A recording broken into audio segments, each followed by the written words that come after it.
In the evening class, I was considering resuming Canto 4, Chapter 14, and then in the evening class, then continuing on with Chapter 15. For that reason, that's our topic this evening. This is the pastime. Shh.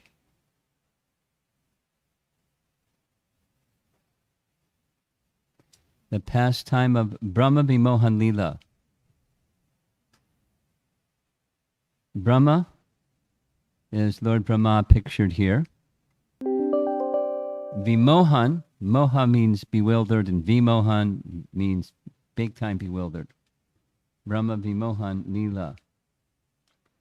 The pastime of Lord Brahma becoming bewildered by Krishna. So there it is in Sanskrit, Brahma Vimohana Lila.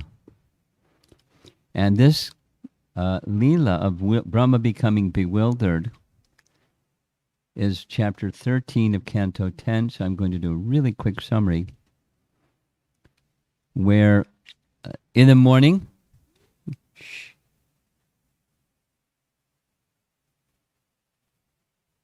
one more time and we're going to bounce you. Okay? I hope you bounce. Krishna's getting ready, as he does every morning, to take care of the calves. Now, in the background here, you see they look like cows. But at this age, this Brahma Vimohana Lila, Krishna is just turning 5. Think of somebody you know that's only 5.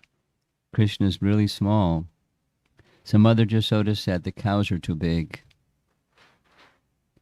Nanda Maharaj said he wanted to herd the cows. And she said, no.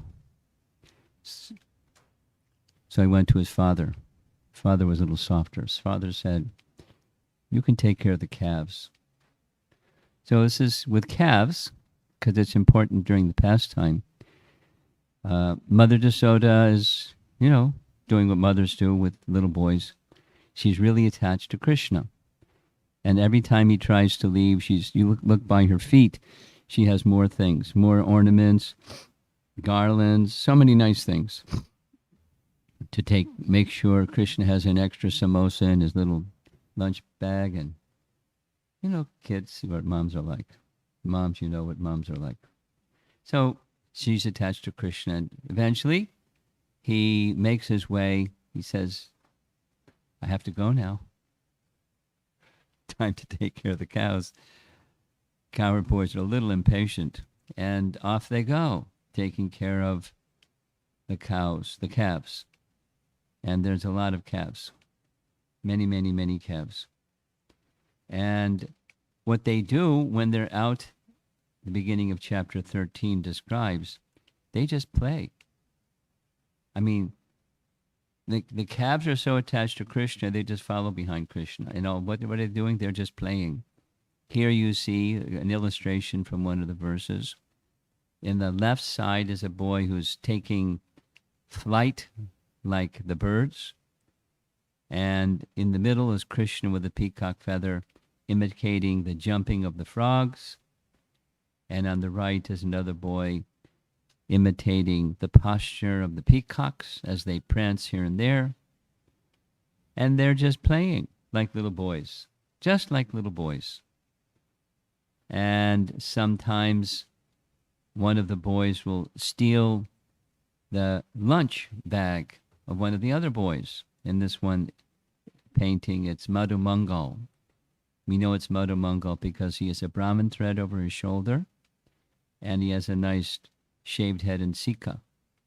That's Madhu Mangal. Madhu Mangal is one of Krishna's very dear friends. And most of the Cowherd Boys, they're cowherds, but Madhu Mangal is a Brahmin amongst them, and he's very funny. And when Krishna steals his lunch, or one of the boys steals his lunch, he runs, Madhu Mangal chases, he tosses the lunch to another boy, Madhu Mongol runs to the other boy, who tosses it to another boy, and Madhu Mongol starts to cry and says, "You're in big trouble. You've stolen property of a Brahmana. You're in big trouble." And they laugh and laugh and laugh. And then eventually they give him his lunch back. And sometimes they just sit under a tree and enjoy hearing Krishna playing upon his flute, while the calves are grazing nearby, because the calves just follow Krishna. They're attached to Krishna. Like the Cowherd Boys are attached to Krishna. Their rasa is different. Their relationship with Krishna is different, but their attachment is to Krishna. So in this way, there's a whole long section that describes the activities of the Cowherd Boys. The rasa of being a cowherd boy in the spiritual world sounds like lots of fun. And in that mood of joyous play, they are moving along the side of Govardhan Hill, and they see what looks to them like a giant serpent lying in a place where they never saw one before. And they're thinking joyfully, we don't know what it is. Maybe it's a big serpent. And some of the boys start running and say, "No, don't worry. Krishna's always given us protection. Let's go inside and explore around. Maybe it's a big cave. Maybe it's just some play activity that Krishna arranged for us." So as you see, all the Cowherd Boys, they start wandering into the mouth of the Aghasura demon. The calves see the boys go, so the calves just follow the boys, and they enter the mouth of the Aghasura demon also. And he's really big. It says in the Bhagavatam that his upper jaw was touching the clouds. He's a really big guy. And very interesting, Krishna sees the Cowherd Boys entering the mouth of the Aghasura demon and starts to feel perplexed. Krishna likes feeling all kinds of feelings. And his perplexity is, how will these Cowherd Boys stand being in a place where they can't see me? They'll faint. They won't be able to maintain their lives. So he decides to go rescue them. But he's playing, that was a moment of his own Yogamaya potency influencing him. And then that Yogamaya potency shifted to show Krishna what to do. So what did Krishna do? He entered into the mouth of the demon also, because the demon wanted to kill Krishna, so he didn't close his mouth when the Cowherd Boys went in. But when Krishna went in, he closed his mouth. And what did Krishna do? He made his body bigger and bigger and bigger. Mahima Siddhi. Siddhi is a Sanskrit word that indicates mystic perfection. Krishna had all mystic perfection. He didn't have to go do yoga practice somewhere. He's Yogeshwara. He's the source of all mystic power. So he expanded his body bigger and bigger and bigger. And the demon, being a snake, his body got bigger and bigger and bigger, but Krishna's body was too big. And he suffocated. And his life air left his body through the top of his head, and the soul hovered in the air, this bright like a star or a light, until the mouth of the demon opened. Cowherd Boys moved out, Krishna moved out, and the soul of Aghasura merged into the body of Krishna. And the Cowherd Boys said, "Wow, that was really good. Let's go have lunch." So they went to have lunch. And it was around 11 o'clock, according to what our acharyas say. Every day there's something that happened like this, because that was a signal it's time for lunch. So as they were sitting having lunch, Lord Brahma was flying overhead in his swan carrier, and he had seen the whole situation, and he was wondering, what's the limit of the power of this little boy? He just gave liberation to this giant serpent, and now he's sitting there having lunch with his cowherd boyfriends. So he made a big mistake. His mistake was he wanted to match his mystic power against Krishna's mystic power and see what Krishna would do. That was a mistake. Here's what it says in the verse. This is Shukadev narrating to the king, Maharaj Parikshit. Brahma, who resides in the higher planetary system in the sky, had observed the activities of the most powerful Krishna in killing and delivering Aghasura, and he was astonished. Now, that same Brahma wanted to show some of his own power and see the power of Krishna, who was engaged in his childhood pastimes, playing as if with ordinary cowherd boys. Therefore, in Krishna's absence, Brahma took all the boys and calves to another place. Thus, he became entangled, for in the very near future, he would see how powerful Krishna was. So there's another painting. You see Brahma hovering in the sky on a swan carrier, the cowherd boys near the bank of the river Jamuna, having their lunch together. So as the calves were grazing while the boys were having lunch, suddenly one of the boys noticed, hey, the calves aren't around anymore. They have gone to where there's fresh grass. Let's go find them. Our life is to give protection to the calves. So Krishna said, don't worry. I'll find the calves. You continue with your lunch. But what Brahma did was he took all the calves and put them in a cave. So when Krishna went to look for the calves, he didn't see the calves.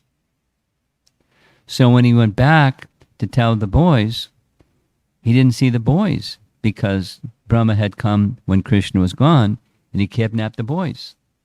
And he put them in a cave. There's the cave. And there's Brahma hiding the calves and cowherd boys in a cave. So sometimes people who are criminals or thieves, they go back to the scene of the crime to see what's going to happen. So Brahma went back. See what's Krishna going to do now? Maybe he'll cry. Who knows what he'll do? And when he went back, he was amazed. He saw there was Krishna with the cowherd boys having lunch and the calves nearby. So he was bewildered. This is Vimohan. He was bewildered. What's going on here? I put the calves and the cowherd boys in the cave. So he went back to the cave and they were in the cave. Then he went back and they were having lunch. And as he was bewildered like this, it became more bewildered, Vimohan. Along with showing personal expansions of exact likeness of each of the calves and each of the cowherd boys, Krishna simultaneously manifested forms of Narayana for as many calves and cowherd boys as there were. And not only forms of Narayana, but all of the potencies of Narayana. And how many potencies are there for the unlimited Supreme Lord? Unlimited. Here's what the Bhagavatam says. All the Vishnu Murtis were surrounded by the opulences, headed by Anima, said he, by the mystic potencies headed by Aja, by the 24 elements for the creation of the material world, headed by the Mahatattva, because these are all Krishna's potencies, and now they're being shown to Brahma, personified. Then Lord Brahma saw that Kala, that's time, Swabhava, that's nature, or one's situation in nature, samskara, karma, and the gunas, and their own independence, being completely subordinate to the potency of the Lord, had taken forms, and were also worshipping those Vishnu Murtis. Imagine that experience. Each one of these forms of Narayan had all of these potencies. The word that's used, Nija Mahi Mani, Krishna's own jewel-like nature was being shown to Brahma. He was overwhelmed. He fell to the ground, prostrated himself before Krishna, and he then offered prayers. That's the end of chapter 13. Now comes chapter 14. The prayers of Lord Brahma. And I'm going to start by covering just 2 of the first 8 verses, which is sometimes called knowing the unknowable. How do you know the unknowable? You can't, because it's unknowable. But if the unknowable Supreme reveals things, then you can know. So that's what Brahma is saying. He is the most intelligent person in the universe, and he can't understand what he just saw. But then he's explaining, you'll see, through bhakti, the unknowable has unlimited potencies. And it humbles Brahma extremely, because he was testing his power against Krishna's power. What's the limit? Answer, there's no limit. So he had not just intellectual understanding, but he had direct experience. So this is our little introduction to the prayers. A very famous verse in these first 8 verses. This can take several days to cover this topic. But one that's especially important for followers of Lord Chaitanya particularly is this 3rd verse. It's worth learning if you don't already know it. Gyane prayasa udapasyanamanta eva jivanti sanmukaritam bhavadiyavartam. Then this other line, stanesta takshutigatam tanavan manobhir ye prayaso jitopi asya traistrilokyam. There's the meaning below. Those who, even while remaining situated in their established social positions, that's the stane statak, throw away the process of speculative knowledge, that's gyane prayasa udapasya, gyane prayasa udapasya, throw away the tendency to know things through the speculative method, and with their body, mind, and words. Tanu van mana. Offer respects to descriptions. Offer respects to like we're doing right now. We're hearing descriptions, so offer your respects, and you're following what this verse says. Offer respects, all respects, to the descriptions of your personality and activities, dedicating their lives to these narrations,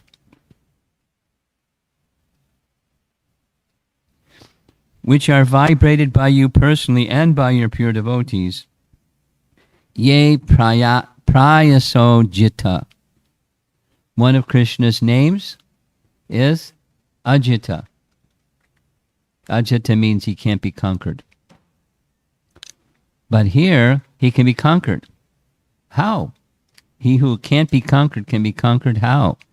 By this process of dedication, offering respect to descriptions of the personality and activities of Krishna. although otherwise he's unconquerable. Ajita. Ajita becomes Jitta.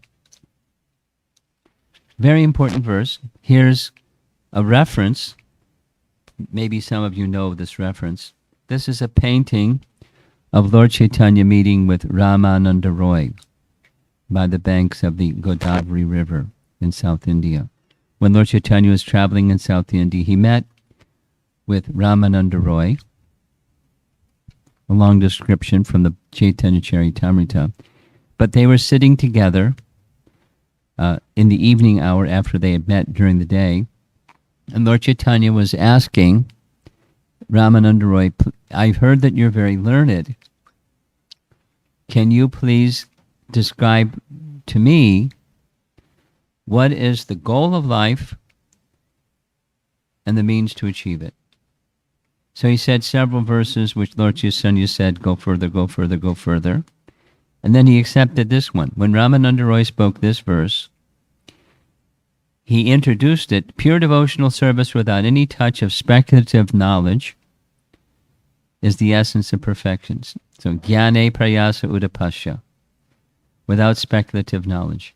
Udapasya means throw it away. Jnane prayasa, prayasa means endeavor. Endeavoring to understand transcendence through, your intellectual powers, your speculative powers. Just give it up. And engage in service without that, but instead a service that's resting upon hearing and chanting.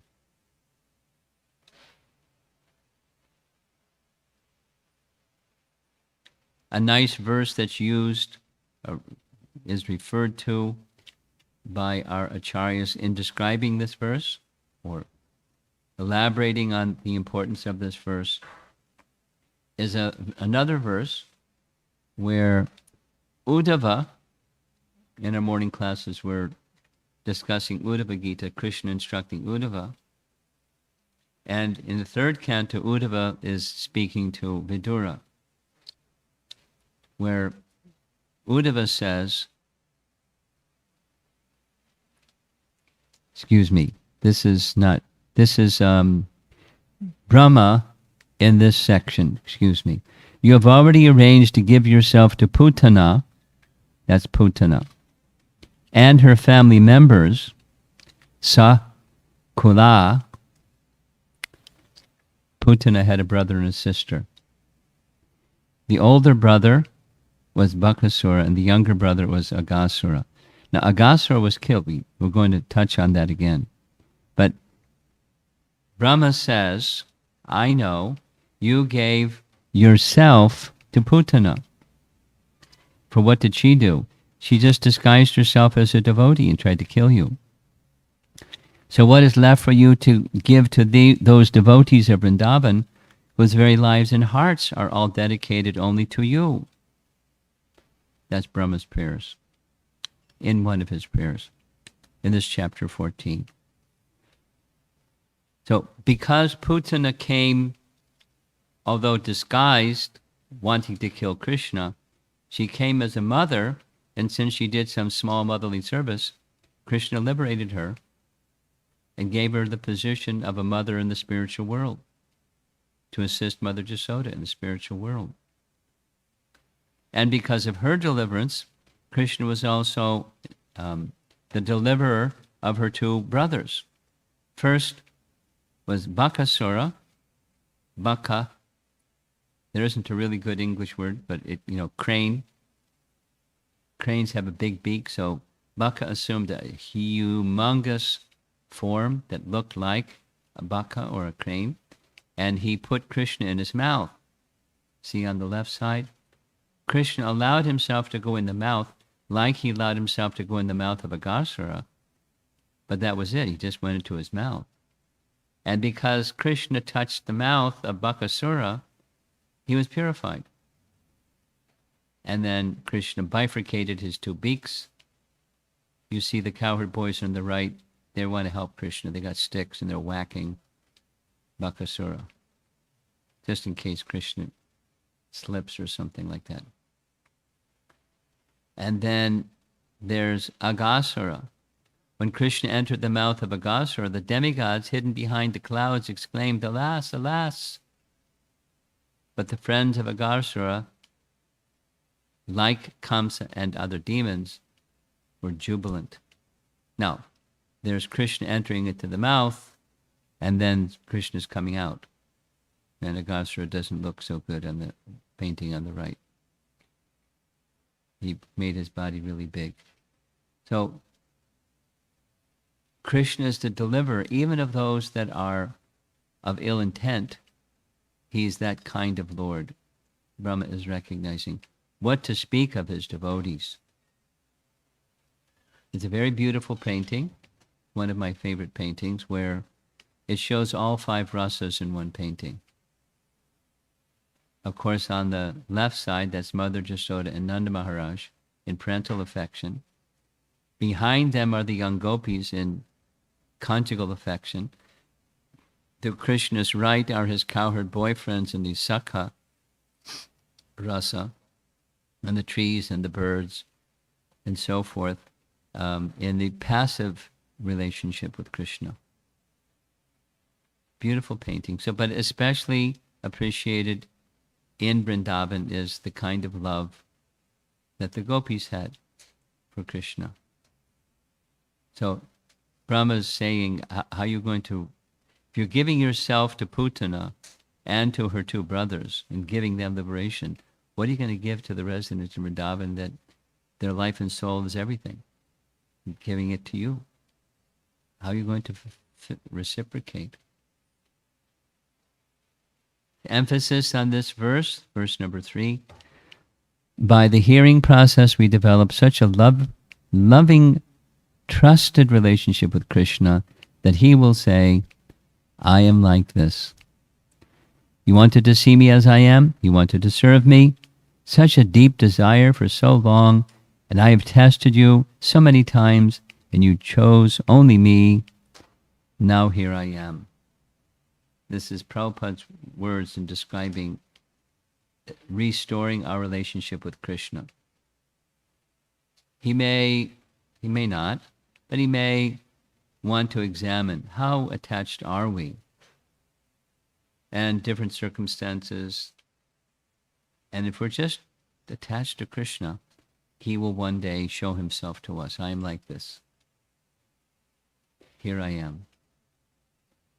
In this same, there's one more verse, very celebrated verse in this section, the last of the introductory verses.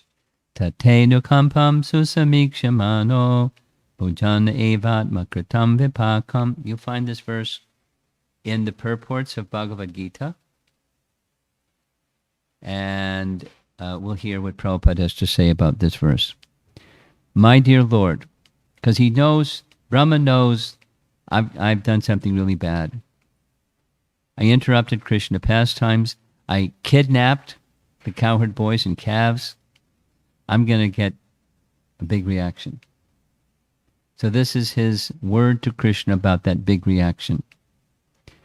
My dear Lord, one who earnestly, susamikshamano, waits for you to bestow your causeless mercy, anukampam, upon him, all the while patiently suffering the reactions, vipakam, of his past misdeeds, atma kritam, and offering you respectful obeisances with his heart, words, and body, is surely eligible for liberation, for it has become his rightful claim. Sa dayabak. So when we do something, even we don't even know exactly how it's wrong, sometimes we know, sometimes we don't know, intentional or unintentional, we're going to make mistakes. Brahma's was a big mistake. We're not likely to go and kidnap Krishna's Cowherd Boys or something like that. But we can make mistakes. And when we make mistakes, there's responsibility for those mistakes. And sometimes people think, well, it's just everything is fate. We did something and we're in the hands of fate, and that's just life. But if the fate giver is Krishna, he can change everything. He can go light, he can go heavy, he can go somewhere between, he can do whatever he likes. And it's the nature of Krishna that he's very kind. So we place ourselves in Krishna's hand instead of just the karma or destiny or fate of our lives. And we accept whatever he feels is best for us to help us reach the goal. This is a nice verse you see in the painting. This is King Prithu and Archie by his side. There you see Lord Shiva. There you see Lord Vishnu. You also see Lord Brahma. Prithu has become the king, and they're honoring him. And when Vishnu makes his appearance, Prithu offers prayers, and Prithu knows that Lord Vishnu wants to give him some benediction. So here's what he says. Yatacharad bala hitam pita svayam. As a father, not waiting for the son's demand, does everything for the benefit of the son. Please bestow upon me whatever you think best for me. It's another way of saying the same thing that this verse 8 of chapter 14 says. We're in any relationship with Krishna, we're ready for whatever Krishna feels is best for us. If it's this, then it's this, and if it's that, it's that. And we're not placing demands on Krishna. We're feeling protected by him and feeling maintained by him, and whatever he feels is best for us is just fine. That's this message of Brahma. There's a similar understanding that comes when Chitraketu made a mistake, or at least Parvati seemed to think that he made a sarcastic remark insulting Lord Shiva. She cursed him, thinking, you've insulted Lord Shiva, you become a demon. And Chitraketu accepted it and very quickly returned to the spiritual world. Indra made a big mistake. He knew there was going to be a reaction. Krishna gave him the benefit of humility instead of pride.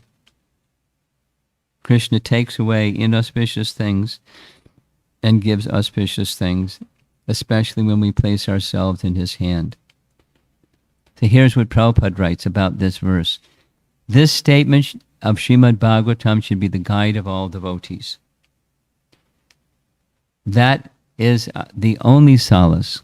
If the devotee passes his days in that spirit described in this verse, it is certain that he is going to be promoted to the abode of the Lord. This is straight from Nectar of Devotion. We're almost done. Jiva Goswami comments on this verse.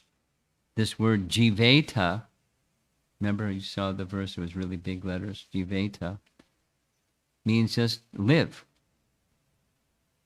All you have to do is simply be alive. Like, how do you inherit the property of your father?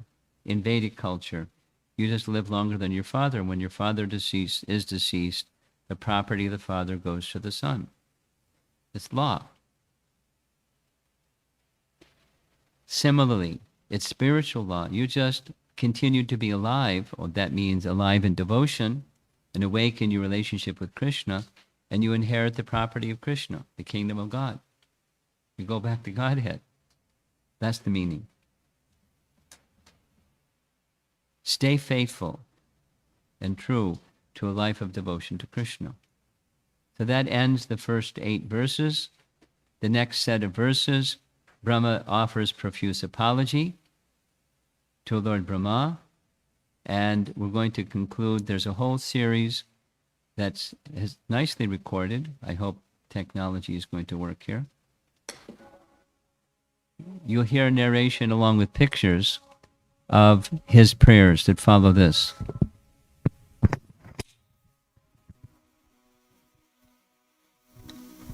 Lord Brahma attempts to express the ramifications of the opulence that he has seen Krishna display.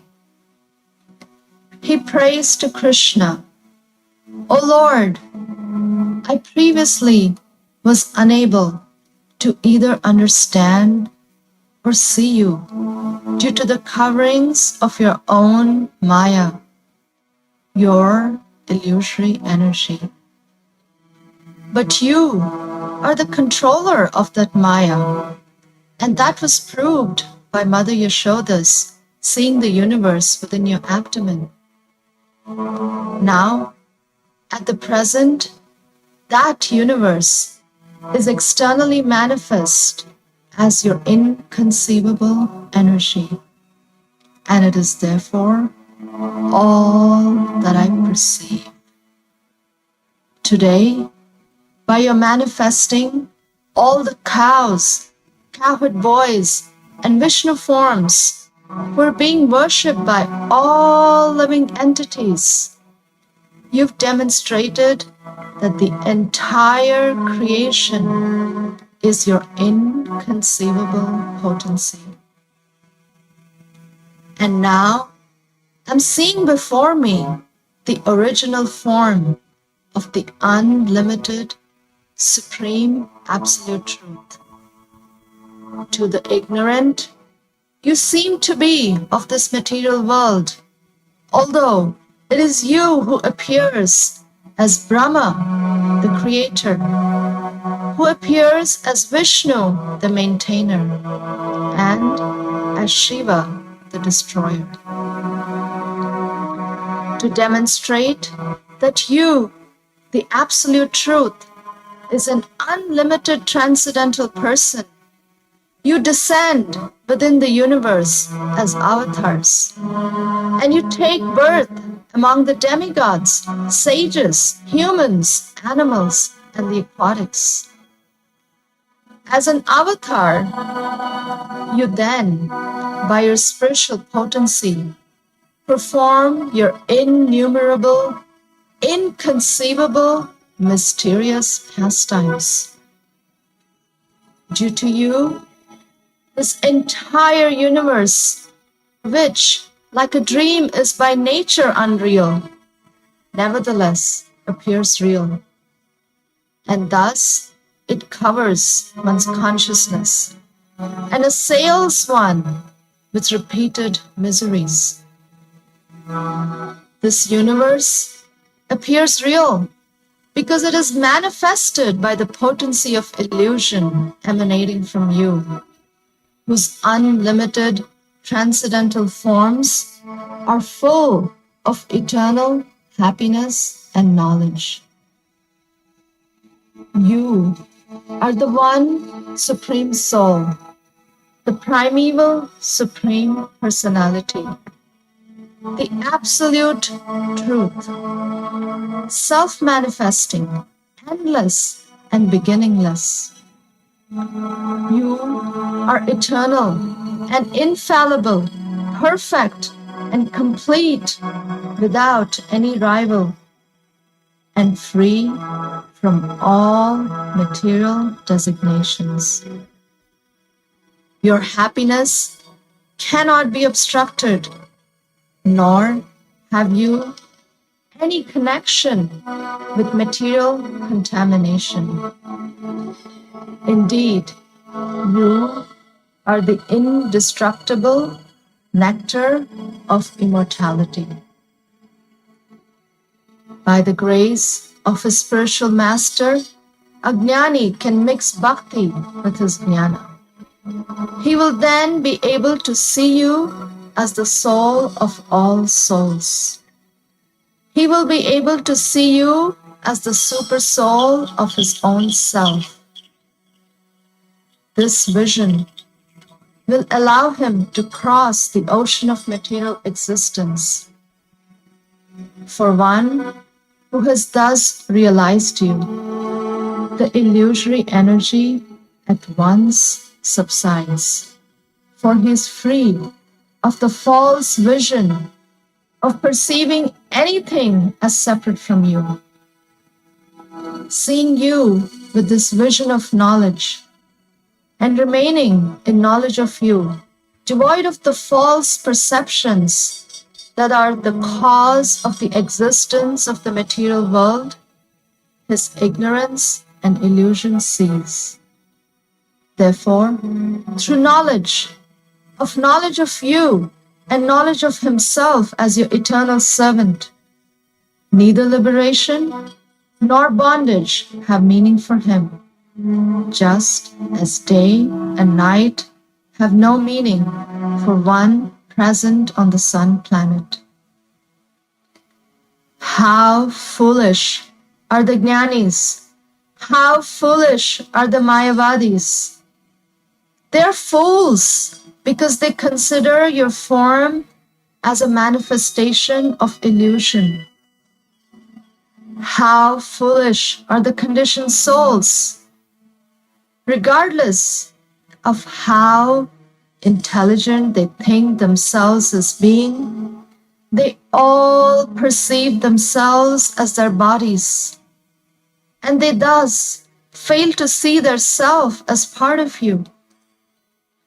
They're all fools because they reject you, and in so doing, they search for the Supreme Soul outside of your Supreme Personality. How foolish are all of these so-called learned men!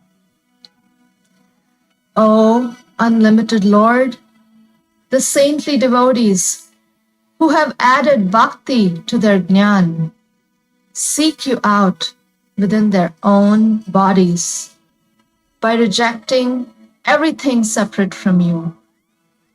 Indeed, how can discriminating persons appreciate the real nature of a rope lying before them until they refute the illusion that it is a snake?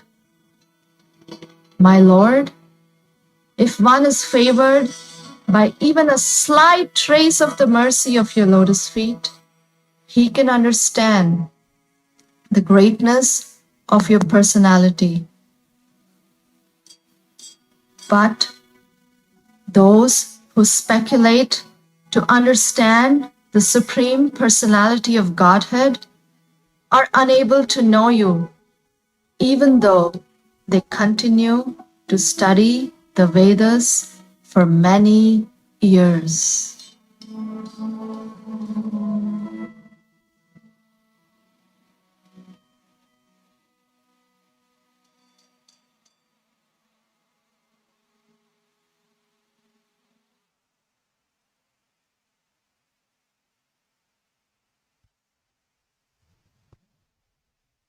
Hare Krishna. So that's preparation for our continuing. The plan is to end with chapter 14 in the evening classes, and then we continue on with chapter 15. So that was intended just as a little summary of Brahma's prayers. And there's some time if there's some discussion. Comments or questions, anybody?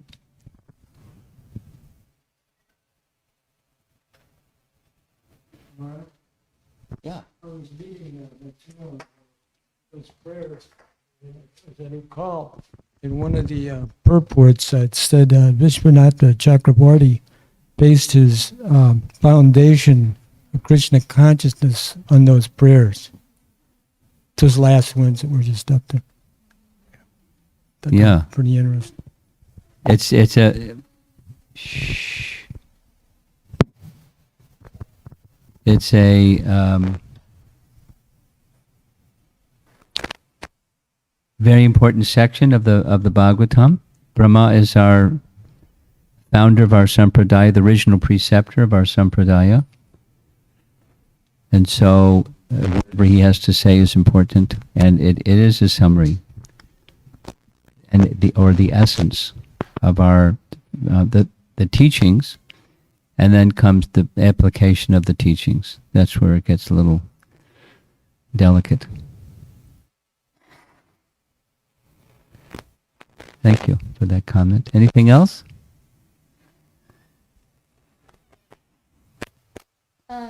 Here's a microphone, so that there's some online people who could hear you if you speak. Go ahead.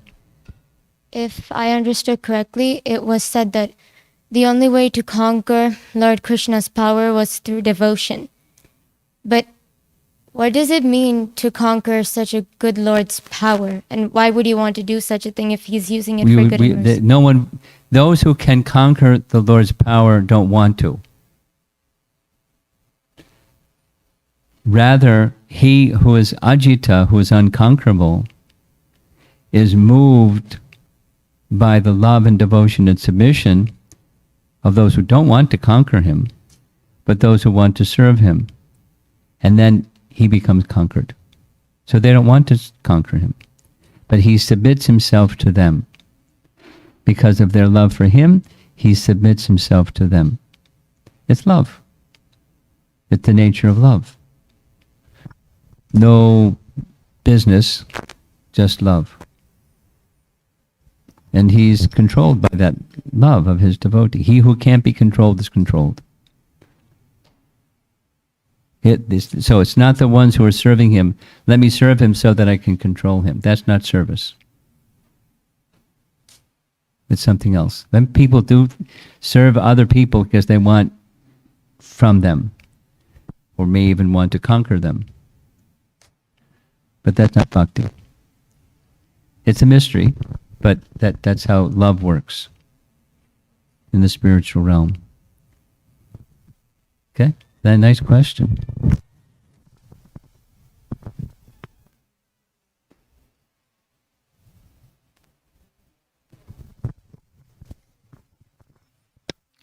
Maharaj, how to maintain this lifelong faith in Krishna, especially like in this world? Faith, like you said that, like you gave an example, like father and son. So the son just waits, so that the father, it naturally inherits the qualities or properties, whatever. But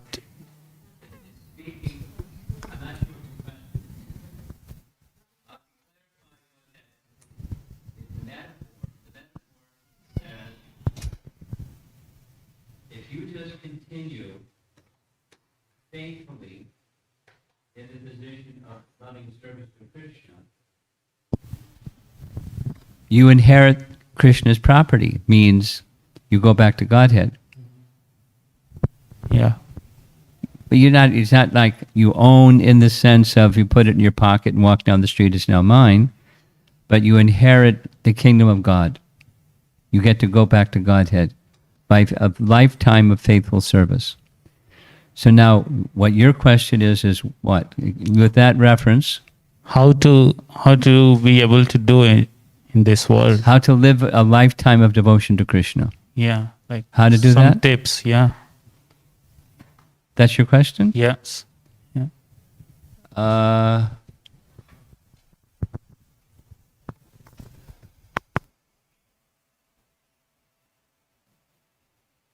Tivrena bhakti yogena yajeta purusham param.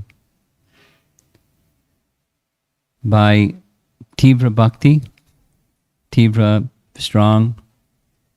Okay, how do you get strong bhakti so I can live a whole life of devotion to Krishna?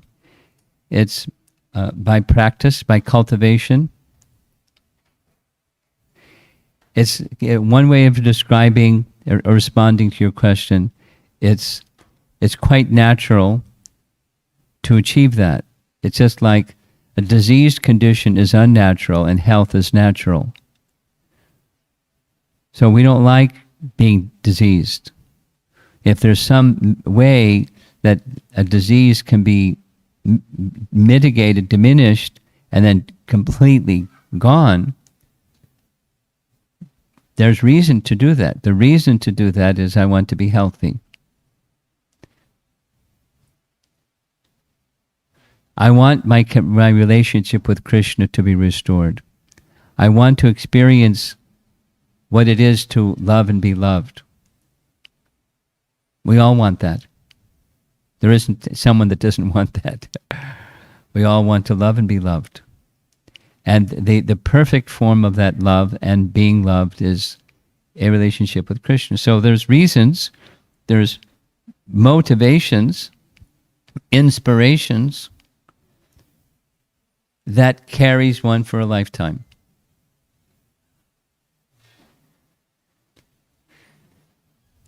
Just like a very simple example.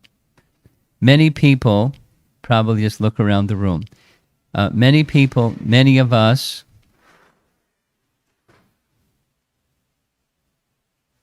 have spent some time going to school. Just over here, at SLU. The people that are at SLU, how many students and how many hours and how, to dedicate themselves for something, a worthy whatever it is, a certificate that they've graduated, and with that, an opportunity for some employment and, a good life. So it's how much time and energy is spent to do that, and multiply it by so many living entities that do that. That's for something limited and temporary. And if there's something that's unlimited and not temporary, that's something worth striving for. So if one understands the sva-artha, or the goal of life, and you strive for it, that's how you become steady like that for a whole lifetime. You know what the goal is, you continue to strive for it. And the next time some exam comes, you're thinking of, why am I doing this? There's a purpose, there's a goal. So what to speak of step back and what's the goal of life? So for those that understand through association what the goal of life is, they can achieve what you're asking. Stay in good association. Strive by right means, as Krishna says in Bhagavad Gita. Strive by right means, you're assured of success. And that assurance keeps us going. And the realization of the Krishna connection keeps us going. It's palpable. Otherwise, you can't keep going. If it's just a notion that doesn't have any substance, you can't keep going. For a while, but not long term. Which is what your question is. A lifetime. A palpable relationship with Krishna is awakened. You keep going. Okay?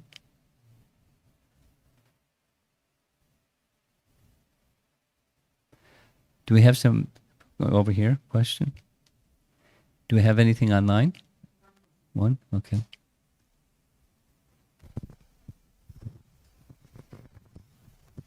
Hare Krishna Guru Maharaj. So, in one of the slides we read that Brahmaji is praying. Brahmaji is praying that, "O Lord, you gave yourself to Putana, Aghasura and Bakasura. What is left for the devotees of Brindavan?" Yes. Who are dearmost. Yeah. So, in Nectar of Devotion, we read that Krishna can easily give liberation, but he doesn't easily give his devotional service because he gives himself by that process. So I'm wondering, we know about Putana, she got mothership. Krishna gave himself as Putana's child, we can say. But what happened to the Aghasura and Bakasura? They are included in this prayer. The Aghasura and Bakasura, they also become like a pure devotee and no, they didn't become exactly pure devotees because they got liberation. Now there's different kinds of liberation, right? They didn't exhibit devotion. Putana exhibited some. I'm mother, and this is the child. So Krishna amplified that service. They achieved another kind of liberation. But they were liberated. They didn't have to bear, the burden of a bad karma or, bad action. They were liberated. Okay? Because they were included in this with the Putana, so I was thinking maybe they also. Yes, because of being the brother of Putana, they got spiritual benefit for that reason. Okay, our online question. This is from Vrajeshwari Pran Devidasi Mataji. What is the destination of one who take it to the process of speculation to understand Krishna? Will they receive mercy of Krishna at any time, and how? They receive the mercy of Krishna if they get association of a devotee. Because devotees are mercy manifestations of Krishna. So to get the association, so say the same thing the other way. To get the association of devotees means mercy. So Krishna may send a devotee into the life of that mental speculator, and then they get mercy. But it's not a guarantee. It's not because of their speculation they get Krishna's mercy. Krishna just decides causelessly to send a devotee, and then they can say no or yes.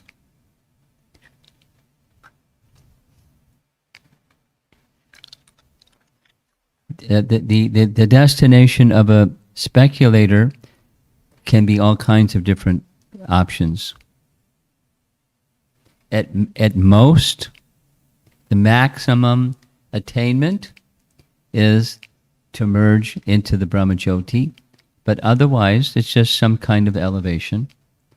Because to be competent at speculation, one has to control the mind and senses. That means the mode of goodness becomes more prominent in that person's life.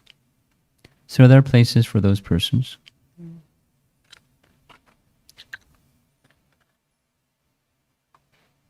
But temporary, limited and temporary, whatever it is they attain, and then back again. Tvayashta bhavat avishuddha buddhaya. Because of their intelligence isn't fully purified yet. Okay, looks like we're done. Srila Prabhupada ki.